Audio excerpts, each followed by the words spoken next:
자, 그러면 예수님이 재림하실 때 어떤 일이 일어납니까? 우리는 성경을 통해서 그것을 알 수 있습니다.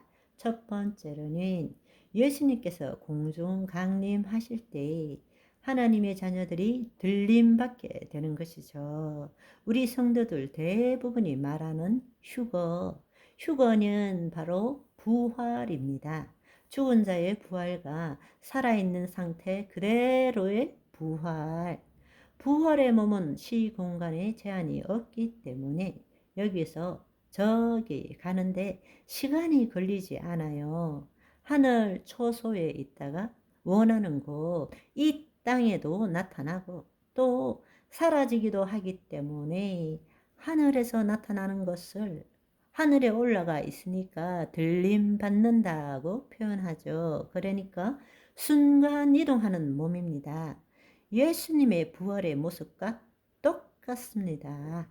두 번째로는 자녀들이 부활의 몸을 입고 미래적 하나님 나라에서 예수님과 왕노릇하며 만물을 회복시키고 그리스도의 사역에 동참하게 되는 것입니다. 그래서 성경에 보시면 만물이 회복하실 때까지는 하늘이 마땅히 그를 받아들이라. 이 말이 뭔가 하면 만물이 회복되고 난 다음에 예수님께서 이 땅에 오신다라는 뜻이 아니라 하늘이 마땅히 그를 받아두지만 예수님이 재림하시면 그때부터 만물이 회복된다는 것입니다. 그래서 로마서 8장에 보시면 모든 피조물들이 바라는 것은 썩어짐의 종노릇에서부터 해방되어서 하나님의 자녀들의 영광의 자유에 이르는 것이다.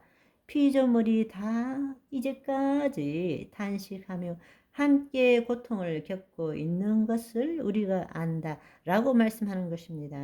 아멘. 그래서 우리가 온전하게 될 때 우리의 몸까지도 속량함을 받을 때 부활을 말하는 것이죠.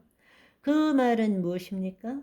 우리가 예수님이 재림하실 때, 들림 받을 때, 부활의 몸을 입을 때, 그때부터는 만물이 회복되어진다는 사실입니다.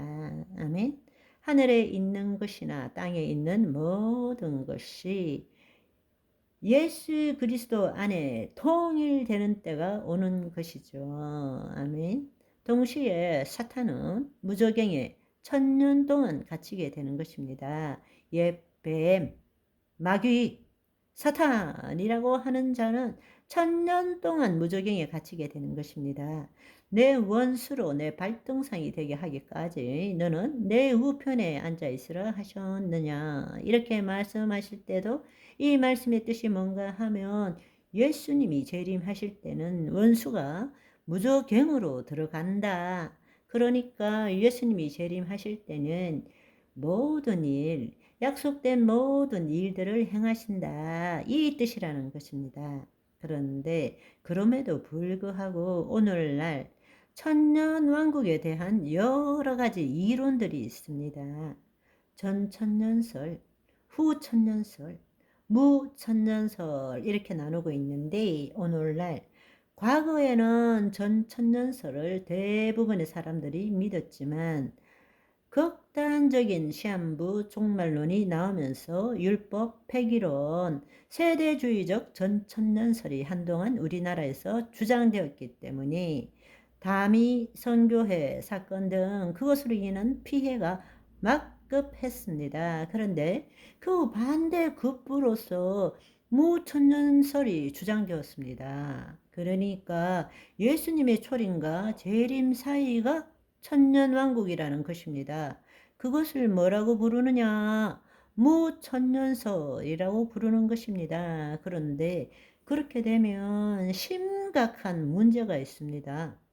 마귀들이 지금 이 땅에 쫓겨 내려왔다는데 지금이 천년왕국이라면 걔네들 어디가 있어야 돼요?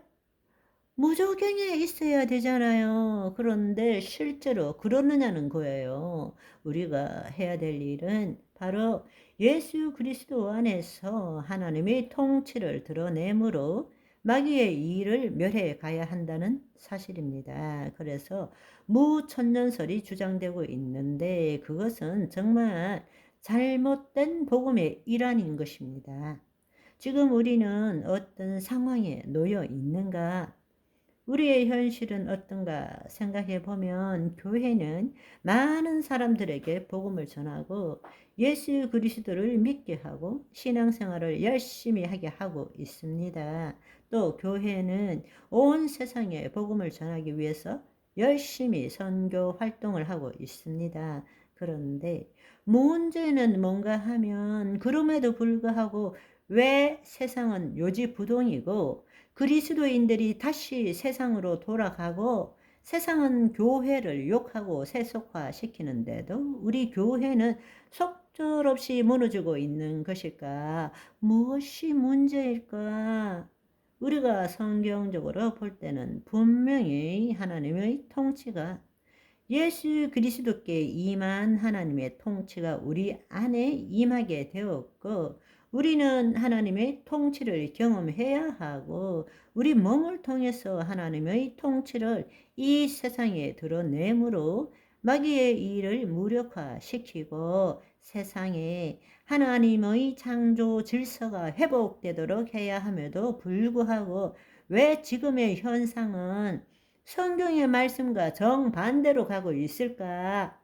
이것이 여러분과 함께 나누고자 하는 이야기입니다. 이것은 여러 가지 이유가 있겠지만 첫 번째로는 하나님의 통치에 대한 이해가 없기 때문입니다.